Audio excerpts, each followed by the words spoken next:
नमस्कार विद्यार्थी मित्रांनो, आपण व्यावहारिक गणित या घटकामधील नफा तोटा हा घटक आपण पाठीमागील लेक्चरला अभ्यासला.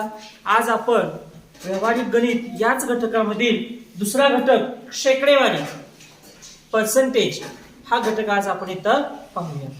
शेकडेवारी म्हणजे काय आणि या शेकडेवारी जी उदाहरणं असतात एक्झाम्पल्स ऑन पर्सेंटेज ही सुद्धा आपण इथं पाहणार आहोत. पहा बरं, शेकडेवारी शेकडे म्हणजे शेकडा. शेकडा हा शब्द उदाहरणामध्ये शेकडा म्हणून वापरतात किंवा टक्के म्हणून वापरतात किंवा शाब्दिक उदाहरणामध्ये शतमान म्हणून वापरतात किंवा टक्केवारी म्हणून सुद्धा वापरतात. शेकडा, टक्के, शतमान, टक्केवारी म्हणजे काय? म्हणजे 100 पैकी किती असा याचा सांगण्याचा अर्थ असतो. आपण मोठ्या अभिमानानं सांगतो की मला या परीक्षेमध्ये 95% मार्क मिळाले. 95% म्हणजे काय? 95/100. 100 पैकी 95 मार्क मिळाले. अशा पद्धतीनं टक्के, शेकडा, शतमान या शब्दांचा बोलीभाषेमध्ये वापर केला जातो.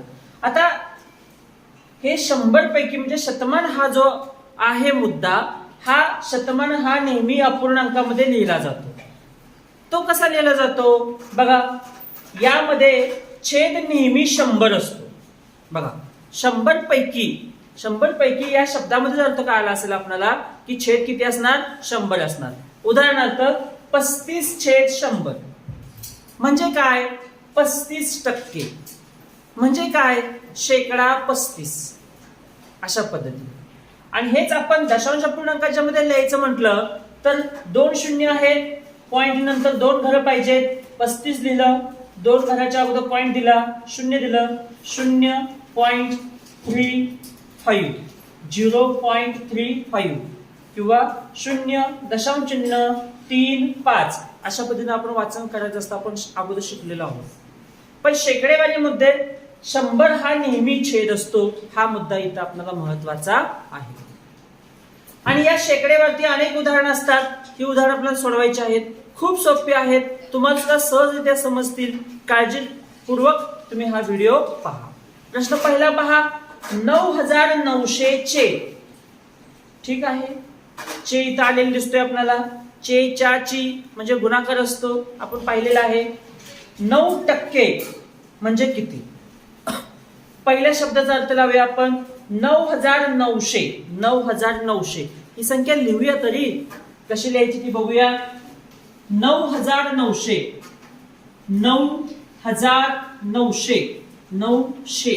बघा, 9900 याचं वाचन लेखन एकसारखं आहे का पाहिलं.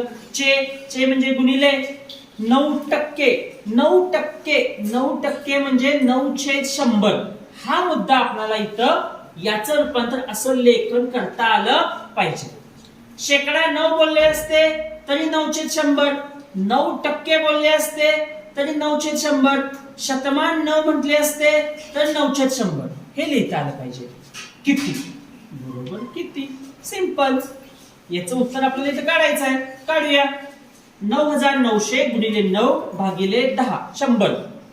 हा छेद 100 हा 9 ला भागिले आहे. 9900 ला सुद्धा 100 भागिले आहे. या 2 शून्याला हे 2 शून्य गेले, राहिले काय? 99 गुणिले 9. काय राहिलं? 99 गुणिले 9 यांचा हुबा गुणाकार करायचा. 99 गुणिले 9 किती उत्तर येते? 99 81. हातच्या आले 8. 99 81. 81 8 89. 889. 891 सॉरी. 99 81 हातच्या आले 8. 99 81 81 8 89. 891. 891 हे उत्तर आले. म्हणजे 9900 चे 9% म्हणजे 891 असं उत्तर इथं आलं पाहिजे. पुढील प्रश्न असाच आहे, फक्त त्यामध्ये थोडासा मुद्दा एक जास्त आहे. तो काय मुद्दा आहे तो पाहूया आपण. 108 पेक्षा पहिली संख्या 108 पेक्षा 8% मोठी. 108 पेक्षा 8% मोठी. असलेली संख्या कोणती? ठीक आहे, म्हणजे याचा अर्थ काय होतोय की 108 पेक्षा 8% मोठी कोणती, ही संख्या काढणं गरजेचं आहे. बघूया 8%, 108 चे 8% म्हणजे किती ते पहिले काढूया. बघा 108 गुणिले 8%, 108 गुणिले 8 करायचं भागिले 100. या दोघांचा गुणाकार आहे, या दोघांचा गुणाकार करूया. 108 गुणिले 8 गुणाकार का करतोय आपण, तर भाग लावायचं म्हटलं तर पूर्ण भाग लागणार नाही इथं, म्हणून आपण यांचा गुणाकार करतोय. किती गुणाकार येतोय, 8 8 64, 40 6, 8 0 0, 6 6, 8 1 8, 864 उत्तर आलं. म्हणजे अंशाचा गुणाकार केला, 864 छेद 100. 100 ने याला भागायचं आहे, काय भागायची गरज नाही, पॉइंट इथं असतो, पॉइंट इथं असतो. 2 घरी इकडे आला, 2 घरी इकडे आला, म्हणजे उत्तर झालं 8.64. किती उत्तर आलं, 8.64. 8.64 हे उत्तर आलं. म्हणजे 108 पेक्षा 8% ने मोठी कोणती संख्या, तर ही मोठी संख्या, ही 8% ने मोठी आहे. मग 8% ने मोठी असलेली संख्या कोणती, तर त्यासाठी आपल्याला 108 मध्ये 8% मिळवले पाहिजे आणि मग आपल्याला 108 पेक्षा 8% ने मोठी कोणती संख्या ती काढता येईल. बघा हा पहिला मुद्दा आपण केलेला आहे, सोपा आहे, मुद्दा सोपा आहे. तुम्ही फक्त लक्षपूर्वक बघा आणि स्वतः करून पहा. हे 8% ने 8% किती ते हे निघालं. आता मोठी संख्या करूया. पहिली संख्या 108, 8.64 मिळवायचं आहे. इथं पॉइंट आहे, इथं पॉइंट नाही, पॉइंट द्यायचा आपण आणि पॉइंट नंतर 0 द्यायचा. 8.64 पॉइंट खाली पॉइंट, 8 या बाजूला, 6 4 तिकडं. मोठी काढायची, कमी म्हटलं असतं तर वजाबाकी केली असती, मोठी म्हटल्यानंतर बेरीज करायला लागणार आहे. 4 च्या वरती कोडच नाही, 0 द्यायचा. 4 आले, 6 6 आला, पॉइंट पॉइंट पॉइंट आला, 8 8 16, 8 1, इथं 1, 116.64 ही संख्या 108 पेक्षा 8% ने मोठी आहे. हे आपलं उत्तर. 116.64 हे आपलं उत्तर. उदाहरणामध्ये 2 मुद्दे होते. पहिला 8% म्हणजे किती आणि पुन्हा त्यामध्ये ती मिळवायचं म्हणजे त्याच्यापेक्षा मोठी संख्या काढा म्हटले होते, काढली. लक्षपूर्वक बघा, पुन्हा तुम्ही स्वतः सोडवा म्हणजे तुम्हाला हे उदाहरण चांगलं येईल. शेवटचं उदाहरण बघूया, तिसरं उदाहरण बघूया आजच्या लेक्चर मध्ये. पुढील पैकी असत्य विधान कोणते. असत्य विधान म्हणजे काय, चुकीचं विधान. आणि सत्य विधान म्हणजे काय, बरोबर. आपल्याला कोणतं कडे सांगितलंय, असत्य, चूक. बरं, पहिलं वाक्य काय आहे, 100चा शेकडा 20 बरोबर 20. म्हणजे हे विधान असं सोडवलं तर याचं उत्तर 20 आलं पाहिजे. आलं तर बरोबर, नाही आलं तर चुकलं आणि आपल्याला चुकलेलंच विधान फक्त शोधायचंय. बघूया 100चा, चा म्हणजे काय, 100चा, चा म्हणजे गुणिले, शेकडा 20, शेकडा 20 म्हणजे टक्के 20, शेकडा 20 म्हणजे 20/100 आणि यांचं उत्तर किती आलं पाहिजे, 20 आलं पाहिजे. 20 येते का बघूया, 100 ला 100 गेले, 20 एक्के 20 येतंय, म्हणजे हे सत्य विधान आहे. हे विधान कसं आहे, सत्य विधान. पुढील बघूया 200चा शेकडा 10, 200चा, 200चा, चा म्हणजे गुणिले, शेकडा 10 म्हणजे 10/100 बरोबर 20, बरोबर 20 येते का पाहूया. 100 एक्के 100, 100 दुनी 200, 2 गुणिले 10 20 बरोबर आहे. म्हणजे दुसरं विधान सुद्धा सत्य आहे. दुसरं विधान सुद्धा कसं आहे, सत्य आहे. तिसरं उदाहरण पाहूया, 400चा शेकडा 5 बरोबर 20. ठीक आहे, 400चा, 400चा, चा म्हणजे गुणिले, शेकडा 5, शेकडा 5 म्हणजे 5/100 बरोबर किती, 20, 20, 100 एक्के 100, 100 चौक 400 आणि 4 गुणिले 5, 4 पंचे 20 बरोबर. म्हणजे तिसरं विधान सुद्धा बरोबर. आपल्याला त्यांनी कोणतं सांगितलंय, असत्य विधान, चुकीचे विधान कोणते त्यांनी ओळखायला सांगितलेलं आहे. आता हे बघूया. 300चा शेकडा 10 बरोबर 20. पाहूया बरं, सोडून पाहूया आपण. 300चा म्हणजे गुणिले शेकडा 10 म्हणजे 10/100 बरोबर किती दिलंय 20. हे विधान बरोबर येते का पाहूया. 100 एके 100, 100 त्रिक 300, 3 गुणिले 10 30. इकडचे उत्तर येते 30, इकडे येते 20. बरोबर मध्ये बरोबर चिन्ह जुळत नाही. हे विधान चूक, म्हणजे हे विधान चूक. असं ते विधान कोणतं? पर्याय क्रमांक 4. पर्याय क्रमांक 4 हे चुकीचं उत्तर इथं आपल्याला आलेलं आहे. हे सोडवलं. सगळे इथं दोन्ही बाजू समान. इथं मात्र इकडं 30, इकडं 20 नाही. हे चूक विधान आहे. म्हणून असं ते विधान कोणतं? हे एवढं सोपं होतं. शाब्दिक उदाहरण आहे 2 मोठे, बघूया. ओंकार हा परीक्षेला गेलाय. परीक्षेमध्ये त्याला किती गुण मिळाले? 510 गुण मिळाले. पहिला मुद्दा, ओंकारला 510 गुण मिळाले. छान. ओंकार परीक्षेत 510 गुण मिळवून उत्तीर्ण झाला, पास झालाय ओंकार. जर त्याला परीक्षेत 68% गुण मिळाले, 68% गुण मिळाले. 68% याचा अर्थ काय? याचा अर्थ असा, 68% म्हणजे 68/100. 100 पैकी 68 गुण मिळाले, याचा अर्थ असा. सिंपल. असतील तर ती परीक्षा किती गुणांची असेल? 510 गुण मिळाले. किती पैकी मिळाले? नाही दिलेलं. आणि तेच आपल्याला काढायचंय. ती परीक्षा किती गुणांची होती, म्हणजे किती गुणांची.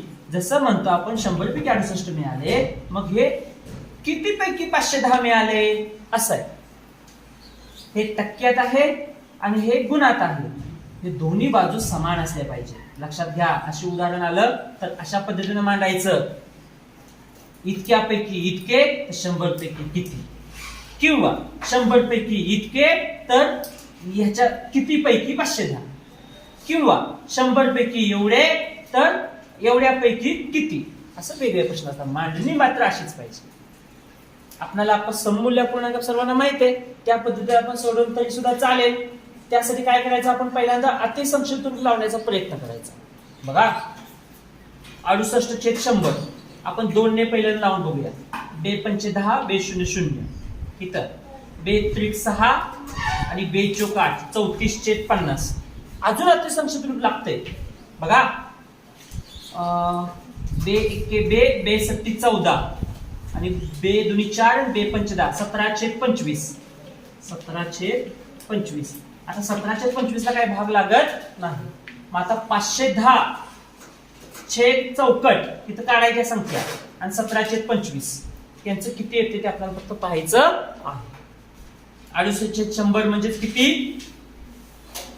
17/25. 17/25. आता 17ची ही पट किती आहे ती बघायची. आणि ही जेवढी पट असते तेवढीच खालची पट असते. हे सममूल्य अपूर्णांकामध्ये इक्विव्हॅलेंट फ्रॅक्शन मध्ये आपण शिकलेलो आहे. पाहूया 51 दिसते का बघूया. 17 × 17, 17 × 34, 17 त्रिक 51. वा, 17 त्रिक 51, 17×00 30 पट आहे. किती पट आहे? 30 पट आहे. मग छेदाची पण किती पट असणार? 30 पट असणार. अंशाची 30 पट, छेदाची पण 30 पट. इक्विव्हॅलेंट फ्रॅक्शन 25/00, 25 त्रिक 75. म्हणजे ओंकारने 750 पैकी 510 गुण परीक्षेमध्ये मिळवले, तेव्हा त्याला 68% जुळले. बघा, म्हणजे आपण काय केलं? 68/100चं अतिसंक्षिप्त रूप केलं आणि मग आपण इक्विव्हॅलेंट फ्रॅक्शन मध्ये त्याची तुलना केली. एवढ्यामध्ये सोडवले बघा उदाहरण आपण. असं आपल्याला सुद्धा सोडवत आलं पाहिजे. अधिकाधिक उदाहरण तुम्ही सोडवा, म्हणजे तुम्हाला हे उदाहरण सोपं जाईल. काल सर्वांना किती पैकी परीक्षा होती? ही किती गुणांची परीक्षा होती? 750 गुणांची परीक्षा होती. शेवटचा प्रश्न, बरेच टक्के दिसते तिथं, सोडूया आपण ती. एका जंगलात बाबळीची 15%. लिहून घ्या बरं मुद्दा. आता बाबळीची शब्द लिहायला मला काही वेळ नाही एवढा. बाबळीची 15%. बघा, बाबळीची 15%. सागाची 45%, सागाची 45%,